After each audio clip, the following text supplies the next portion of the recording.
Bulletin में सबसे पहले बात करेंगे मौसम के हवाले से। पंजाब के मुख्तलिफ शहरों में धुंध के डेरे हैं। हद निगाह इंतहाई कम होने पर अल्लामा इकबाल इंटरनेशनल एयरपोर्ट को परवाजों के लिए बंद कर दिया गया। लाहौर से अबूधाबी, शारजा, दोहा और कराची जाने वाली परवाजें ताखीर का शिकार हैं। धुंध के बायस लाहौर से अबूधाबी जाने वाली परवाज PK 263 मनसूख कर दी गई। हद निगाह इंतहाई कम होने पर मोटरवे मुख्तलिफ मकामात से बंद कर दी गई। तर्जुमान मोटरवे पुलिस के मुताबिक मोटरवे M2 ठोकर न्याज बेग लाहौर से शेखुपुरा तक धुंध की वजह से बंद कर दी गई। मोटरवे M3 को फैजपुर लाहौर से दरखाना तक बंद किया गया है। मोटरवे M4 को ट्रैफिक की आमदोरफ्त के लिए मुकम्मल तौर पर बंद कर दिया गया। मोटरवे पुलिस ने शहरियों को गैर ज़रूरी सफ़र ना करने का मशवरा दे दिया। तर्जुमान का कहना है कि गैर ज़रूरी सफ़र से गुरेज किया जाए। ड्राइवर हजरात सफ़र के दौरान फॉग लाइट्स का इस्तेमाल करें। धुंध के मौसम में गाड़ियों में दरमियानी फासला आम हालात की निस्बत ज़्यादा रखें। इंतहाई ज़रूरी सफ़र से पहले मोटरवे पर धुंध की सूरत हाल मालूम की जाए। और कोरोना का जिक्र करेंगे। कोरोना से मजीद 2 अमवात हुई। NCOC के मुताबिक 24 घंटे में 1000 से ज़ायद केसेस रिपोर्ट हुए। 43,540 टेस्ट किए गए। मस्बत केसेस की शरह 3.33% रही। 615 मरीजों की हालत ताहाल तशवीशनाक है। खबर दे रहे हैं आपको कोरोना के हवाले से, जहां मुल्क में कोरोना से मजीद 2 अमवात हो गई हैं। NCOC के मुताबिक 24 घंटे में 1446 केसेस रिपोर्ट हुए हैं। 43,540 टेस्ट किए गए। मस्बत केसेस की शरह 3.33% रही। 615 मरीजों की हालत तशवीशनाक है। कोरोना से मजीद 2 अमवात हुई हैं। NCOC के एदाद-ओ-शुमार के हवाले से आपको आगाह कर रहे हैं। 24 घंटे में 1000 से ज़ायद केसेस रिपोर्ट हुए हैं। मुल्क में ओमिक्रॉन के वार तेज़ हो गए। इस्लामाबाद में सबसे ज़्यादा 95 अफराद को निशाना बनाया। कराची में 28 और लाहौर में 20 केसेस रिपोर्ट हुए। PTI रहनुमा एजाज चौधरी और शीरी मजारी कोरोना में मुब्तला हो गए। माहिरीन बूस्टर डोज लगवाने की हिदायत कर रहे हैं। ओमिक्रॉन ने पंजे गाड़ लिए। इस्लामाबाद में मजीद 95 अफराद मुतासर। केसेस की शरह 2.9 तक जा पहुंची। कराची के 28 मरीजों में ओमिक्रॉन की तस्दीक हुई है। सिंध भर में 39 मुस्बत केसेस रिपोर्ट हुए। लाहौर में ओमिक्रॉन से 20 और पंजाब भर में 24 नए मरीज रिपोर्ट हुए। अवाम को बाजारों, दफातर, अवामी मकामात पर मास्क का इस्तेमाल यकीनी बनाने की हिदायत कर दी गई। एजाज चौधरी का कोरोना टेस्ट मुस्बत आ गया। PTI सेनेटर ने 2 रोज के दौरान मिलने वाले दोस्तों से सेहत का ख्याल रखने की अपील कर दी। डॉक्टर शीरी मजारी का भी कोरोना टेस्ट मुस्बत आ गया। वफाकी वजीर इंसानी हुकूक ने खुद को घर में करंतना कर लिया। माहिरीन सेहत का कहना है कि वैक्सीनेशन नहीं करवाने वाले बेशतर अफराद ओमिक्रॉन का शिकार हो रहे हैं। आलमी वबा से महफूज रहने के लिए बूस्टर शॉट लगवाने की हिदायत कर दी। और वफाकी वजीर असद उमर ने कौम को खबरदार करते हुए कहा कि कोरोना का मर्ज अभी ख़त्म नहीं हुआ, बल्कि कोरोना वबा में तेज़ी से इजाफा हो रहा है। अवाम मास्क का इस्तेमाल करें। असद उमर का कहना था कि वो काम कर दिखाया जिसका लोग सोच भी नहीं सकते थे। यहाँ काम करने वाली टीम बहुत ज़बरदस्त है। फ़ख्र है NCOC के साथ काम का मौका मिला। डॉक्टर यास्मीन राशिद का कहना है कि एहतियात करें, ये ना हो कि हमें लॉकडाउन की तरफ जाना पड़े। 2 डोज लगवाने वाले बूस्टर डोजेज लगवाएं। कोरोना का मर्ज जो है वो अभी तक ख़त्म नहीं हुआ है। जिस तेज़ी से इस वक्त वबा के अंदर इजाफा हो रहा है, बुनियादी एहतियाती तदाबीर हैं। लोगों से कहूँगा कि उनको ज़रूर फॉलो करें, मास्क ज़रूर पहने। NCOC की और जो उसके अलावा फेडरल और प्रोविंशियल टीम्स हैं, इनके साथ काम करने का जो मुझे मौका मिला है, मेरे लिए एक बहुत बड़ी सेंस ऑफ प्राइड है ऐसे लोगों के साथ जिन्होंने लिटरली वो काम करके दिखाया है जो सोच नहीं सकते थे लोग होगा। आज कोविड का सामना हमें फिर करना पड़ रहा है। मैं आप लोगों की वसादत से लोगों को, लाहौर के लोगों को कहूँगी कि खुदारा मास्क पहनिए।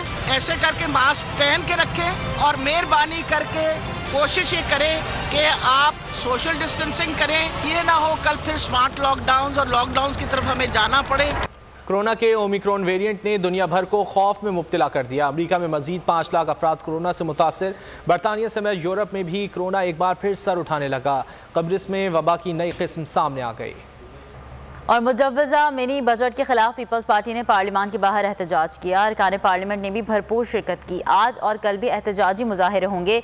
साबिक वज़ीर आज़म राजा परवेज़ अशरफ का मिनी बजट को रोकने के लिए हर मुमकिन कोशिश करने का ऐलान।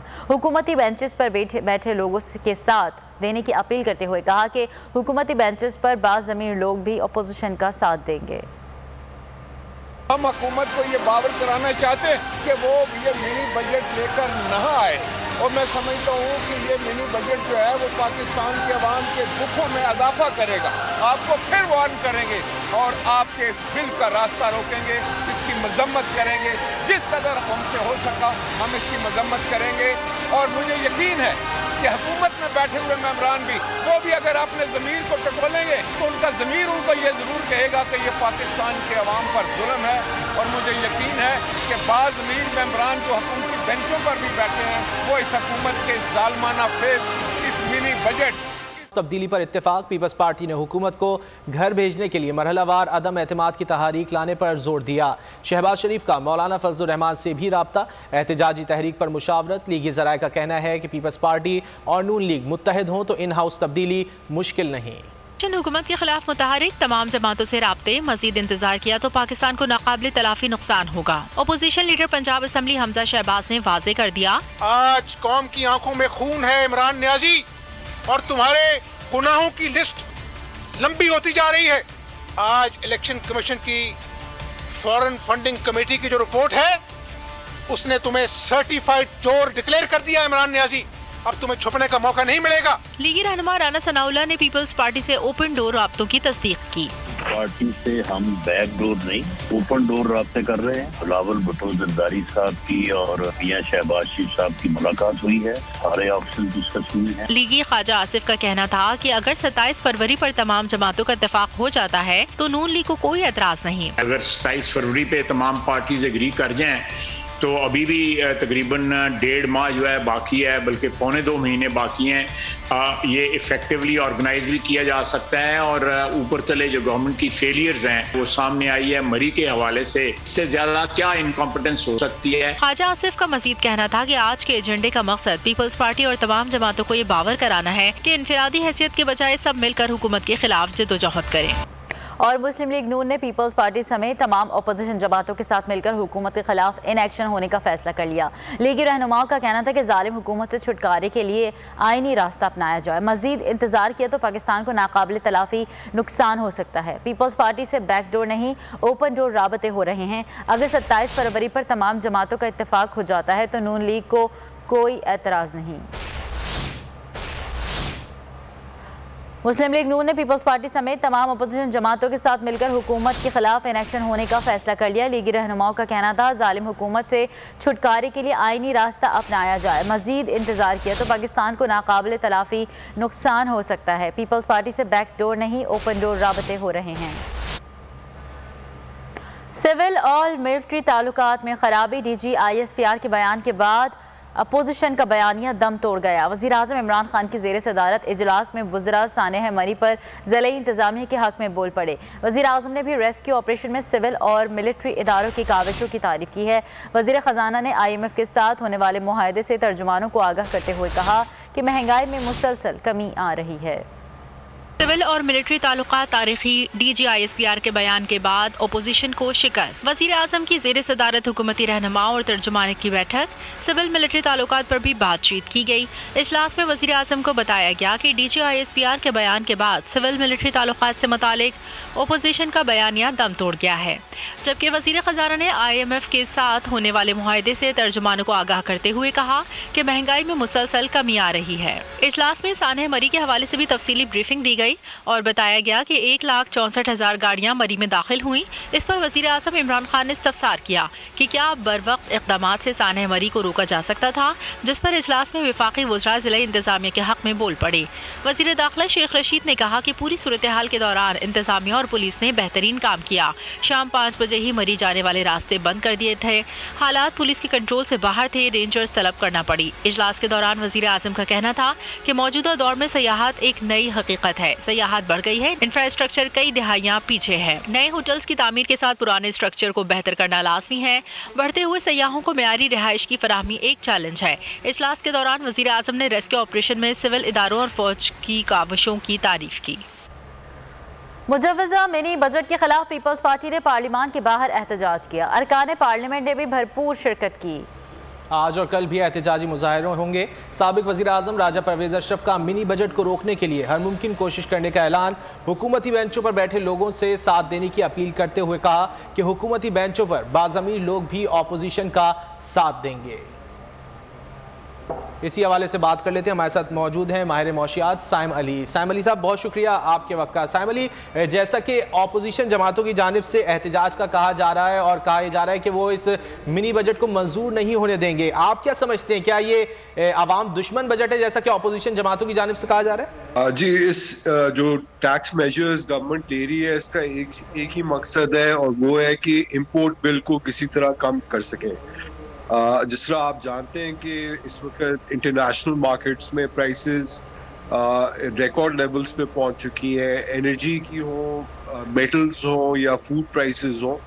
सो उसकी वजह से हमारा इंपोर्ट बिल बहुत तेज़ी से बढ़ रहा है जो कि सस्टेनेबल नहीं है और उसको कम करने के लिए हुकूमत ने कुछ मेजर्स इंट्रोड्यूस किए, प्राइमरीली एम्ड एट जो इंपोर्ट्स हम करते हैं, whether it is consumer goods या हमारी plants and machinery के goods हैं उनके ऊपर, and इसका impact obviously growth के ऊपर negative होगा, but at the same time I think necessary steps हैं because इससे हमारा import bill थोड़ा सा कम होगा। अच्छा साइम, ये भी बताएगा कि एक्सपोर्ट्स को बढ़ाने के लिए क्या कर सकते हैं? हुकूमत की जानिब से तो मुसलसल कहा जा रहा है कि इजाफा हो रहा है हर साल एक्सपोर्ट्स में, लेकिन इस तरह जो ग्राउंड रियलिटीज़ हैं वो कितनी मुख्तलिफ हैं, ये भी बताइएगा। जी, एक्सपोर्ट्स में तो हम देख रहे हैं कि काफ़ी तेज़ी से इजाफा हो रहा है। इस साल तकरीबन ऑलमोस्ट 25-24% के करीब इजाफा हुआ है हमारी एक्सपोर्ट्स में और इस फिस्कल ईयर में हमारी एक्सपोर्ट शायद रिकॉर्ड लेवल पे पहुंच जाए। 28 बिलियन गवर्नमेंट के एस्टिमेट्स हैं। सो वो एक्सपोर्ट्स हमारी सही डायरेक्शन में जा रही हैं, बट अनफॉर्चुनेटली गैप इतना बड़ा हो चुका है। सो अगर हमारी 28 से 30 बिलियन भी एक्सपोर्ट्स होंगी, हमारा इंपोर्ट बिल जो है 65 to 70 बिलियन तक जा सकता है। So that is the key concern कि इतना वाइडनिंग गैप जो है उसको किसी तरह कवर किया जा सके। एक्सपोर्ट्स के लिए गवर्नमेंट ने काफ़ी अच्छी स्कीम्स लॉन्च की हुई है। एक तो बिजली और गैस सस्ता करके दे रही है to the export sector, secondly concessional finance मिल रहा है टू दी एक्सपोर्ट सेक्टर। इसकी वजह से हम देख रहे हैं उसमें काफ़ी इजाफा हुआ है। अच्छा साइम, ये भी बताएगा कि टैक्स नेट को किस तरह बढ़ाया जा सकता है? हुकूमत की जानिब से कई अशिया पर जो है वो अशिया ज़रूरिया पर टैक्स जो है वो आयद किया गया है और मज़ीद बढ़ाने के हवाले से भी कहा जा रहा है। आप नहीं समझते कि बेहतर ये होता कि डायरेक्ट टैक्स लगाया जाता आमदनी पर? सो देखिए, मोस्ट अगर आप बाकी कंट्रीज़ को भी उठा के देखें तो there is a good mix direct indirect taxes के अंदर। करंटली जो गवर्नमेंट कर रही है वो एग्जेम्पशंस हटा रही है। सो नया टैक्स नहीं लगा रही। जो एग्जेम्पशंस सर्टन सेक्टर्स को दी हुई थी ऑन GST, उसको जो है रेगुलेट कर रहे हैं इन द सेंस के 17% जो स्टैंडर्ड रेट है उसके ऊपर लेके आ रहे हैं। एंड होना भी इसी तरह चाहिए, एक स्टैंडर्डाइज रेट होना चाहिए सब प्रोडक्ट्स के ऊपर। और अगर ये स्टैंडर्डाइज हो जाए और हार्मोनाइज हो जाए कि जो प्रोविंसेस चार्ज करते हैं ऑन सर्विसेज वो भी जो है रेगुलेट हो जाए, तो उससे ये होगा कि एक तो कॉस्ट ऑफ डूइंग बिजनेसेस की वो कम हो जाएगी, एंड सेकेंडली इसका फ़ायदा ये होगा कि गवर्नमेंट के पास ऑप्शन होगी कि आज अगर 17% है GST तो वो आगे जाके इसको कम कर सके, मे बी 15% पे ले जाए जब ये हार्मोनाइज भी हो जाए और स्टैंडर्ड रेट अप्लाई हो जाए सब प्रोडक्ट्स के ऊपर। बहुत शुक्रिया साइम अली, आपने वक्त निकाला हमसे गुफ्तगू की। मरी का जिक्र करेंगे। मरी में मुश्किलात से 2-4 सैयाह होटल्स के लिए दरबदर की ठोकरें खाने पर मजबूर हो गए। 3000 में मिलने वाले होटल्स 15 से 20,000 में मिलने लगे। सरदार उस्मान बुज़दार ने मरी के होटल्स में ओवर चार्जिंग की शिकायत पर सख्त बरहमी का इजहार किया।